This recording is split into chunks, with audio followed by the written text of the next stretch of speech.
আগের মিনি ব্লগটাতে আমি বলেছিলাম যে এই গরমে কলেজে যেতে একদম ইচ্ছা করে না, এই জন্যই হয়তো ঠাকুর আমার কথা শুনে আর সকাল থেকে বৃষ্টি দিয়েছে আর রাস্তার মধ্যে জলও জমে গেছে, কিন্তু যখন বেরাবো তখন দেখলাম আমার বৃষ্টিটা থেমে হয়ে গেছে, তাই তাড়াতাড়ি করে বেরিয়ে পড়লাম। কিন্তু ছাতা নিতে একদমই ভুলিনি। আর আজকে আমরা দুজনের মধ্যে কেউই আই কার্ড আনিনি, তার জন্য আমরা টিকিটটা কিনে নিলাম, কিন্তু টিকিট কাটাতে আমাদের একদমই বৃথা হলো। আর এই এত সুন্দর রাস্তা পার করে আমরা অটোতে করে যাচ্ছিলাম, কারণ আজকে ট্রেন ছিল প্রচুর লেট, কিন্তু আমাদের তাড়াতাড়ি যেতে হতো। তারপর একটা অটো চেঞ্জ করে আমরা আবার একটা অটোতে উঠে পড়লাম, সেখান থেকে ও আমাদের সাথে জয়েন করলো।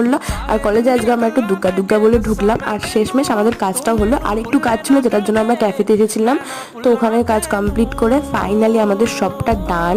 তার জন্য আমরা এখানে ঘুরতেছিলাম, আর এত মুখে সবার হাসি তার জন্য। আর বেরিয়েই দেখলাম এখানে এত মেঘ করেছে, তাই জন্য ঝটপট টোটোতে উঠে পড়লাম এই ঝালমুড়ি নিয়ে। তারপর সবাই মিলে ঝালমুড়ি খেতে খেতে ব্যারাকপুরে নেমে আমরা আবার এখানে একটু পিৎজা খেলাম, তারপরে একটা পেস্ট্রি নিয়ে চলে এলাম।